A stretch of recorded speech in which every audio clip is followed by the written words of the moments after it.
আমরা জেনারেলি নিজেদের কাজে বা নিজেদের ডেস্টিনেশন যেটা বা গন্তব্য বা লক্ষ্য যেটাই বলুন, সেটাতে ফোকাসড হতে পারি না। কেন পারি না? তার কারণ হচ্ছে আমরা আমাদের সমস্ত ফোকাসকে সবসময় অন্যদিকে দিয়ে রাখি। অন্যদিকে মানে আমার বাড়ির পাশের অমুকজন কত স্যালারি পাচ্ছে, কত বড় বাড়ি করছে, আত্মীয় স্বজনদের মধ্যে কে কি চাকরি পেলো, কার কি হলো, কে কত টাকা ব্যাংক ব্যালেন্স করে ফেললো, কে কটা সোনার গয়না কিনলো, কেউ যদি হিরের নেকলেস কিনেছে কিনা সেই ব্যাপারে খবরও নেওয়া। মানে অন্যের উন্নতি, জাগতিক উন্নতি, আমি এগুলোকে প্রকৃত উন্নতির পর্যায়ে বলা যায় না, এগুলো জাগতিক কিছু জিনিসের আহরণ, যেটা খুবই অনিত্য এবং সময়ের সাথে সাথে এগুলো কোনো ভ্যালুও থাকে না, কারণ যেগুলোর মালিক তাকেই একটা সময়ের পরে চলে যেতে হয়। তো আমরা আমাদের নিজস্ব পোটেনশিয়াল বা নিজস্ব কোয়ালিটিস এর উপরে একটু মনোযোগী হতে পারি না, কারণ আমরা সব সময় অন্যের কোয়ালিটিস প্লাস অন্যের দোষ এগুলো দেখতে সবসময় ব্যস্ত থাকি, যে অন্য কোথায় কি করছে, কত দূর এগোচ্ছে, কত টাকা আসছে।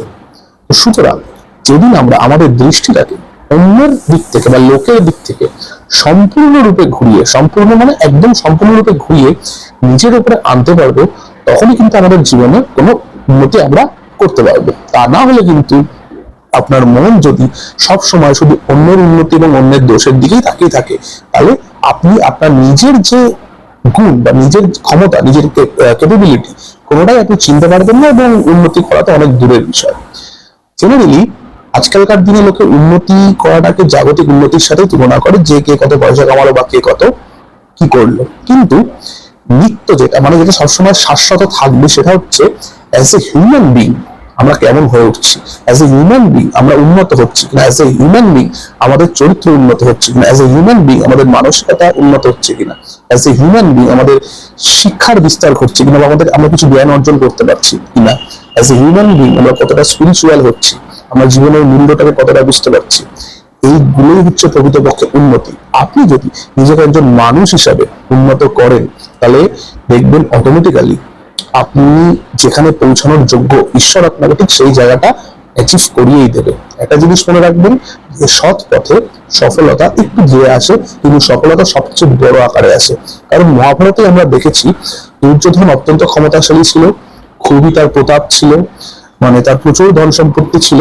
সেখানে পাণ্ডবদেরকে 12 বছর বনবাস এবং 1 বছর অজ্ঞাতবাস করতে হয়েছে, কিন্তু সব শেষে দেখা যায় যে যুধিষ্ঠিরই কিন্তু হস্তিনাপুর তথা সমগ্র ভারতবর্ষের সম্রাট হয়েছিলেন। কেন হতে পেরেছিলেন? কারণ তিনি ধর্মপথ থেকে কখনো সরেননি। ধর্মপথ থেকে না সরা মানে তিনি অন্যায়কে কখনো সাপোর্ট করেননি, অধর্মকে কখনো সাপোর্ট করেননি, সবসময় ধর্মের পথে চলেছেন, যেটা ন্যায়, যেটা বিচার এবং যুক্তিসঙ্গত, সেই কাজই তিনি করেছেন। তিনি অন্য কোনো মানুষের গুণ দোষের দিকে তাকিয়ে তিনি বসে থাকেননি, তিনি নিজেকে কি করে ইমপ্রুভ করা যায় এজ এ মানুষ হিসাবে সেই চেষ্টায় আজীবন করে গেছেন। তাই ভগবান তার পুরস্কার স্বরূপ কিন্তু তাকে এই শশাগড়া ভারতবর্ষে সম্রাট বানিয়ে দিয়েছিলেন। তো এর থেকে আমরা কিন্তু শিক্ষা নিতে পারি যে একজন উন্নত এবং প্রকৃত মানুষ হয়ে ওঠাই কিন্তু আসল উন্নতি, এবং সেটা হয়ে ওঠার জন্য আগে আমাদের নিজেদের উপরে নিজেদের ফোকাসটা ঘুরিয়ে আনতে হবে।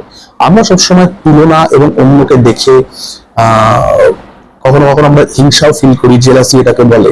এগুলো কিন্তু অত্যন্ত অত্যন্ত বাজে গুণ, যেটা একজন মানুষকে সবসময় নিচের দিকেই নিয়ে যায়, কখনো কিন্তু তার আপরাইজিং হয় না।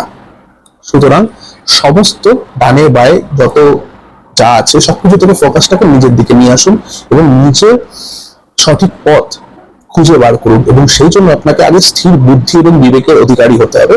সেই জন্য আগে নিজের দিকে ফোকাসটা ফিরিয়ে আগে নিজে স্থির হন। আর যদি মনে করেন সেটা হতে পারছেন না, তাহলে নিজে মন প্রাণ দিয়ে ঈশ্বরের নাম জপ করুন এবং ঈশ্বরের সেবা করুন। ঈশ্বরের নাম জপ এবং সেবার মাধ্যমে অটোমেটিক্যালি আপনার বুদ্ধি স্থির হবে, আপনার মনে অনেক পরিবর্তন হবে, যেটা পজিটিভ পরিবর্তন, এবং ঈশ্বরই তখন আপনাকে পথ দেখিয়ে দেবে যে আপনাকে কি করতে হবে। আপনার বিবেকই আপনাকে বলে দেবে, কারণ বিবেককে যদি সঠিক হাতে দেওয়া যায়, তাহলে বিবেক মানুষকে অনেক দূর অব্দি নিয়ে যেতে পারে।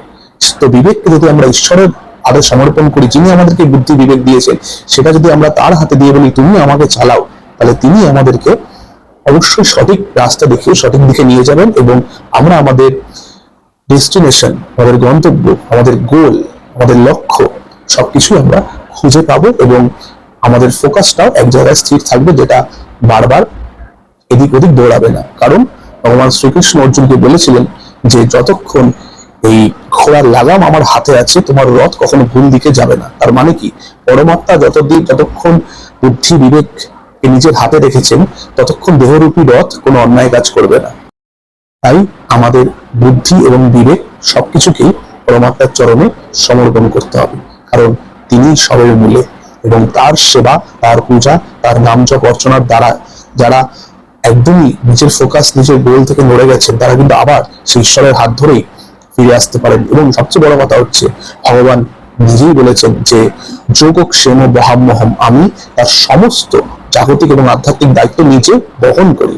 তাই তার উপর নির্ভরশীল হলে তিনি আমাদেরকে সঠিক জায়গায় পৌঁছে দেবেন। কিন্তু সবার আগে দরকার চারিদিক থেকে চোখটাকে সরিয়ে নিজের দিকে নিয়ে আসা, নিজের বিচার বুদ্ধিটাকে স্থিরতা প্রদান করা। রাধে রাধে।